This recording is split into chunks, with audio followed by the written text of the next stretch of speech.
we are going to be sewing a double welt pocket. So the one on this jacket here has a couple of things that we're not doing.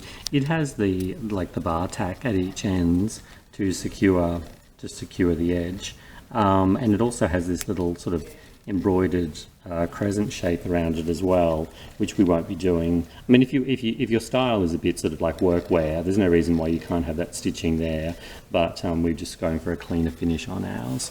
And so yeah, double welt, so welt at the top, welt at the bottom, and then you can see on this one they actually have a pocket flap, and so the pocket flap sort of just gets inserted and stays stitched in place.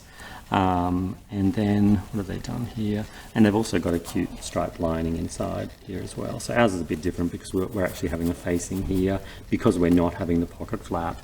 If you've got the pocket flap, then you can get away with no facing. But otherwise, you know, like if the pocket, you know, was like that, you'd actually see the lining there if you didn't have the flap. So we're having a facing ours. Now we've got the various pieces of the pocket.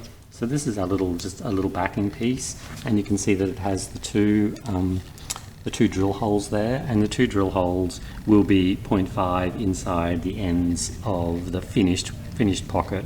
And you can see here's one of the welt pieces. So it's actually like the welt goes at least 2.5 centimeters past the end of the drill hole. That's because we have the pocket will finish here, and then we've just given ourselves some extra, you know, bit of length to play with as we're creating the pocket.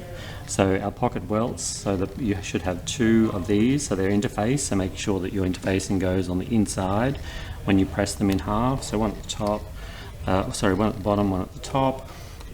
This piece here is our pocket facing, so when the pocket opens up you see this, and then we have one lining piece, and the lining piece is going to attach to the bottom of the facing, and then to the inside of the pocket to create the pocket bag. Okay, so there are pieces. So we'll start here with sewing the welts in place. Now you've already pressed them in half, and you can use a tape measure if you want.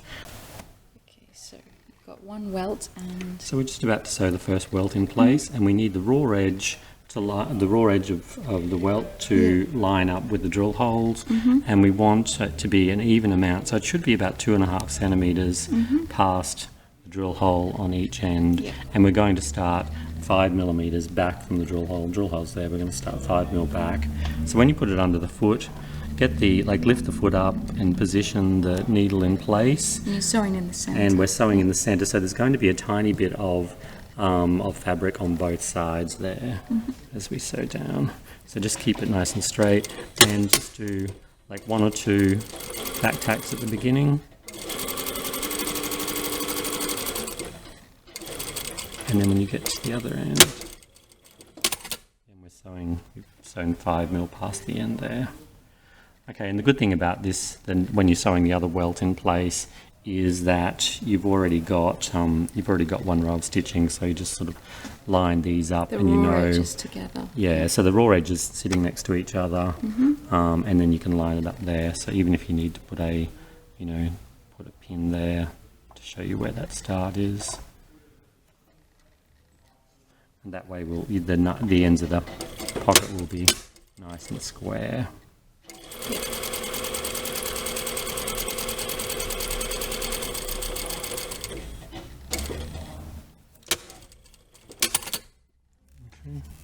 So these are, you can see this is even here and even at the other end. Square, parallel. Okay, so before we cut down the centre, we're just going to stitch our facing in place. So the facing will go on the top, and there. the interfacing is. And there's no interfacing on this piece. Maybe if you had a fine fabric, this piece might be interfaced, but this one isn't here. Looks different through the lens. So again, like we did on the chest pocket, I'm just going to pin this in place at both ends to hold it in place, and like I can see the stitch line there, but I'm going to flip it to the other side, and then I'm going to stitch. Now I'm not going to stitch right to the end because you might go past, so just a couple of millimeters in from the end there before you start stitching, and just stitch over that line that's already there. and then again 1 or 2 millimeters before the end. So you can see that that's now stitched in place here. Okay, so that one's there, and we're going to do the same with the interfacing here. So pin it in place on both ends, turn it over, and now we're going to stitch down the lower one here.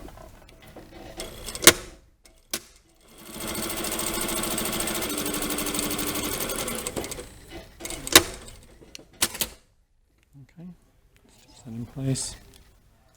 Now that we've stitched that, we can now cut through the middle, so you flip it to the other side.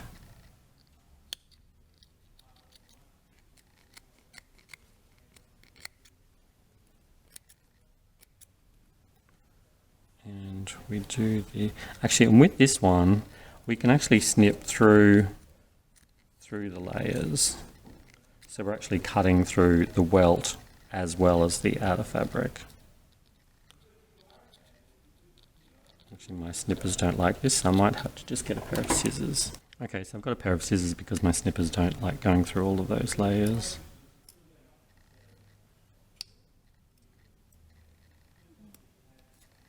Oops, sorry, just to the end there.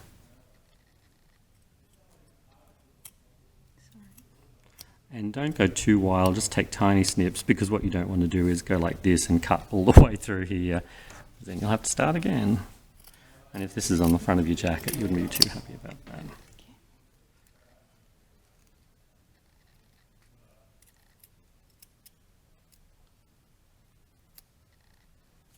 This is quite precise, so just go slowly. Okay. Now flip to the outside, and you can see that I've actually cut through the welts as well. And we're going to push all of this through to the inside.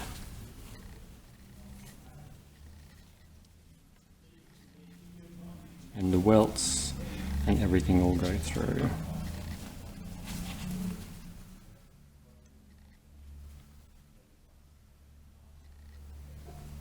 Okay, so you can see you've got our one end there, square, and this one's folded back, so I'll just get that into place. So you can see when you lift this up, you've got the little V bit, and you've got the two welts here. Now what we're going to do is we're just going to get this nice on the end there, so all nice and square. Then we're going to pull this back, and we're actually going, I'll just make sure the lining, so everything's sitting nicely there.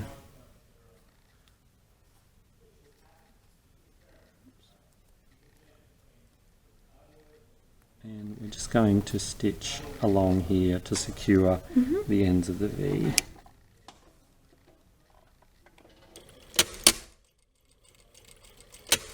So you see when I've said the stitch line is actually lined up with the folded edge there and goes across. So when I lift that up there, oh look, and I've actually got, I do have a tiny bit of a gap between the pockets there, but that's not so bad. So I think I'm just going to leave that, even though they should sit right next to each other. So on the other end here, flip this around, pull this back, make sure, so this is what I should have done, is I should have, when I flipped it back, made sure that the welts were actually sitting right next to each other, touching each other before I pull this back. And also to make sure that the ends are matched up so that they're the same length. And then I'm going to stitch along here to hold that V in place. So right along the folds there. So when you flip that back, there you go, that's better. Yeah. So they're single now. All right. So now I want to, because I've got the opening here, so if I put my hand in here, you can see that it comes out there. So what I need to do now is actually create my pocket. So if I lift this up here, so I'm just sewing the pocket bag. So I'll sew it and then I'll show you where I am. So with the pocket facing up, we literally just lifted up the pocket bag and we're sewing it on underneath. So raw edges together and just a centimetre seam allowance here.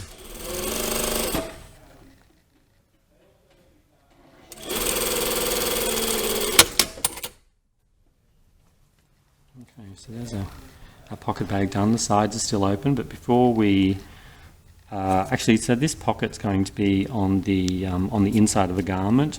Like this, the shorts one we had overlocked we had the facing going all the way up to the waist. This one doesn't, and we don't need to overlock this edge because it's going to be inside a lined garment, so that edge can stay raw. Yep. Okay, so then we just need to lift this up, and we need to sew down the sides here. So we're just closing the edge of the pocket.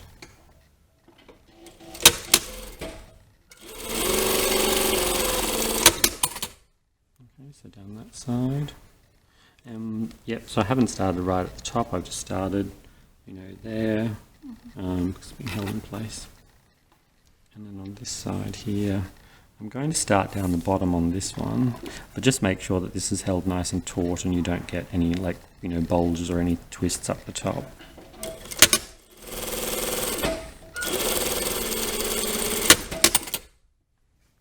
Okay, so we can I'll take it to the iron in a minute to give it a press. The last bit of sewing that we have to do is, you can already see that this is starting to droop a little bit. So on the body, on the garment, when it's on the hanger, it'll sort of droop a little bit. Yep.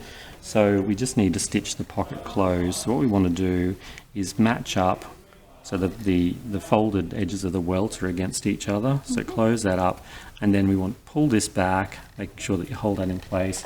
I'm going to change the stitch length up to 5, make it nice and big, and then we're just going to run a row of stitching here along, and there's no back tacking here, so it's just from there to there. So the ends of our pocket are there, so just across there, and it means that the pocket's actually held, it's held closed, so it won't droop down when it's on the body. Okay. And so now I just have to give it a press around the top, and it's done. Okay. So we're just pressing our pocket here, just nice and gently look around. Steam. And you can see there where I've actually the little gap on that end, which is not the best. But then I'd see at the other end, it's touching. So it's so this is the good end. So if you want a HD, your ends have to look like this. Aim for this end. But we like to show a variety of skill levels. Exactly.